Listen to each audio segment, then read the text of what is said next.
if a girl makes like $1 million a year, right, and is super successful and can provide her own security, she still expects you to come in with 56% more on average and provide even more security. Yeah, and that's no. Here's which is not wrong with that. Yeah, but they be capping. Okay, so your issue is that you feel like they lie about it. Yes. Okay.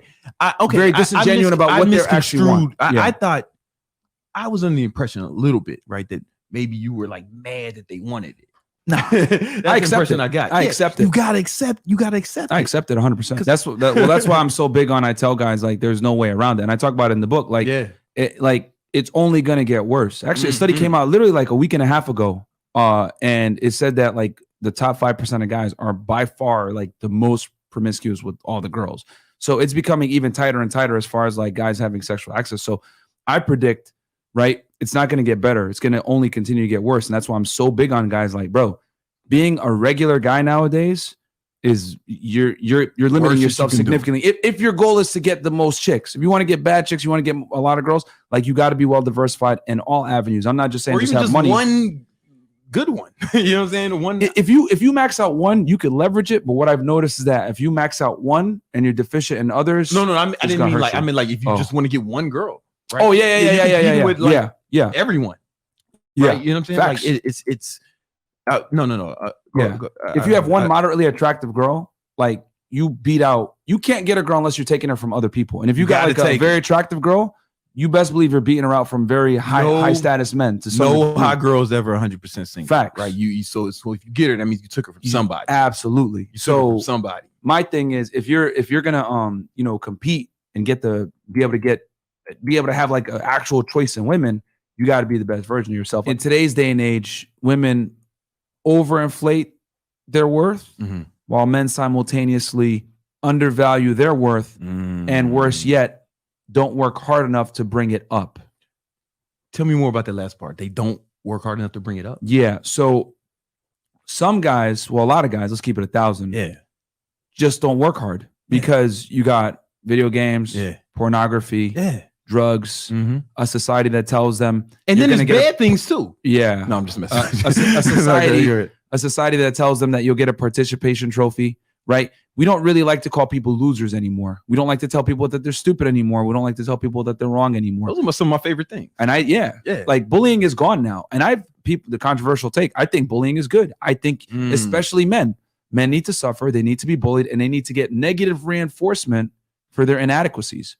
But nowadays, we don't tell people that because we're scared of their feelings, right? So while this is going on, right, men aren't becoming better and they're undervaluing themselves. Women simultaneously are getting praised for whatever they do. Yeah. For literally being a female. Oh, you're a queen, blah, blah, blah. Luckily, right, even though I said that a lot of men are mediocre, this is also, it's a double-edged sword that works in your favor. Come on. Because since most guys are losers. And simps and dorks, right? Yeah.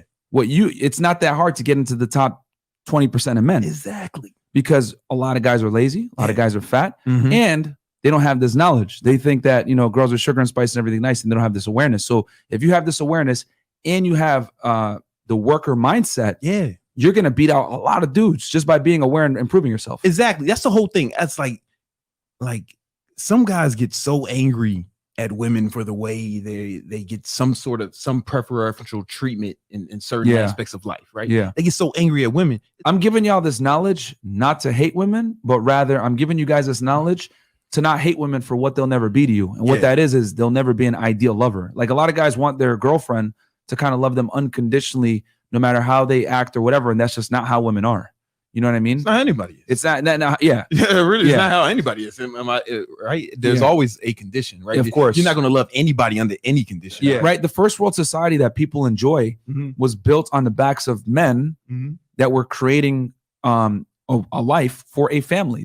They went out into the work world, sacrificed themselves. That was a good point in the book. That was a really good point. To make money, to bring it back to their family. And then you got millions of guys doing the same thing. Well, guess what? Now society gets built.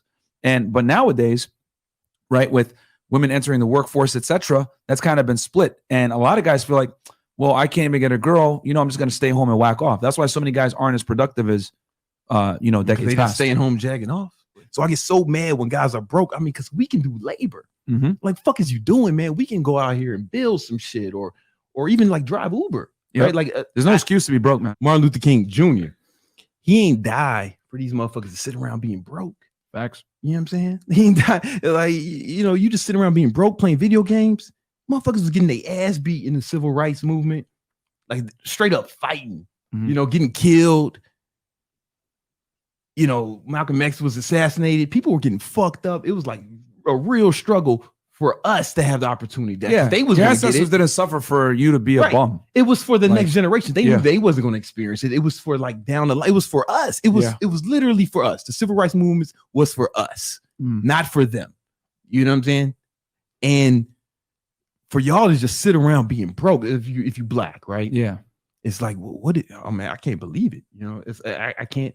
Or just a person of color in the United States is like, I can't believe all the benefits of like affirmative action, etc. Like, what are you doing? Just all the opportunity here, man. All the opportunity. And if you white and you broke, what's like shit? This country is literally made for you. Like seriously, it was literally made for you. If you can't make it here as a white man, you can't make it nowhere. Yeah, you know what I'm saying? It's just like, damn, what you gonna do? Yeah, where you gonna go find it better as a white man? Nowhere, right? So.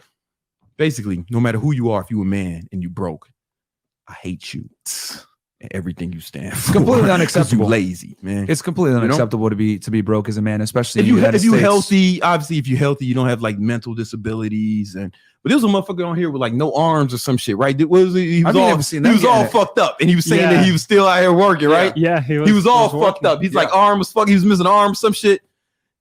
And he was still out here getting it. Yeah. What's your excuse, man? Yeah. We got one arm niggas out here getting money. And you ain't getting it. You just sitting around being broke. I hate you. I want you to know that. But there's a path to salvation. I kind of saw another side of this, right? So when I was a special agent of Homeland Security, one of the crimes I used to investigate was something called human smuggling, not to be confused with human trafficking. So I've seen dead migrants or aliens, whatever you want to call them, you know, literally maybe in the back of trucks that were 200 degrees, 150 degrees. Heat exhaustion, or they were being stowed in like the windjammer area of a truck, or they died in the desert trying to come here. And all these people died for the opportunity that you're squandering. For the chance to have the opportunity that we had. And it really hit me. It's one thing to hear about people dying trying to come to the United States. It's another thing to actually see it with your own two eyes, to see dead children, to see dead mothers, fathers, families literally decaying in the desert, trying to come to the United States, whether it was a coyote that left them for dead because they didn't want to pay, or they got left in the back of a truck too long, or whatever have you. People literally die, and they come from different parts of the world to come to the United States. Chinese nationals are paying $60,000 to come here. Arab nationals, or people from Pakistan, which we call them exotics in that profession, right? People that come from these countries that are Russia, Arab countries, etc. Like special interest countries, right? Yeah. They pay $50,000 to $100,000 to be smuggled into the United States. Mexicans typically pay $10,000 to $20,000, and it depends on your nationality. But the point I'm trying to make is these people pay money that they don't have, right? Put themselves in enormous danger for an opportunity that most Americans squander and sit at home jacking off to. Incredible. And that's why I look at it. If you're broke, there's no excuse. Yeah. There's no excuse. There are people dying to come here for the opportunity that you're wasting. Damn. It's true though, but like that shit was deep. Like when you just said to me, that kind of fucked me when you said children and dude, women. It's like, really bad. Like I've seen terrible things. And here's the other thing too. So the smuggling is the first part, right? They get into the United States. Then that's where the human trafficking can come in after the fact, because now human trafficking typically works this way, right? Human smuggling is one part, and then that typically can lead to the trafficking after the fact if the family can't come up with the money. So yeah, man, like this is what goes on, and people like literally don't understand. I've always said privilege is invisible to those that have it, and a lot of people, that's a deep quote from the States, right, don't understand it. I mean, my dad came here in the 70s. He drove a cab in New York City, right? In some of the worst times in New York City. This is before Giuliani came in. Like New York City used to be terrible. Giuliani was fucking wild. It was bad. Yeah. In the 80s and 90s. So my dad got robbed at gunpoint a couple of times as a cab driver. Didn't speak English, came to the United States with no money. Brought my mom. They were poor. Come on, man. Living in Brooklyn back before it's gentrified now and all nice. Brooklyn used to be called Crooklyn, guys. Yeah. And it was a terrible time to be there, but he figured it out. So there's really no excuse for being broke, especially today's day and age, 2023, when there's more opportunities to make money than ever before. We really do have the best opportunity ever. And if you're a bum, like, what are you doing? And I know some of y'all are like, oh, this is redundant, man. You guys keep telling us we need to make money, blah, blah, blah. But sometimes you have to repeat it and really let people know how dire of a situation this is and how unacceptable it is for you to be a brokey when there's people that come here that can't speak the language that are figuring it out. Me coming here, my Uber driver was a woman. Yeah. She ain't speak English, but she's out here getting it too. Come on, man.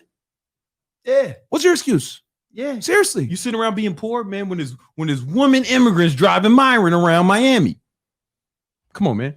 Incredible. And you out here being broke. I can't fathom it.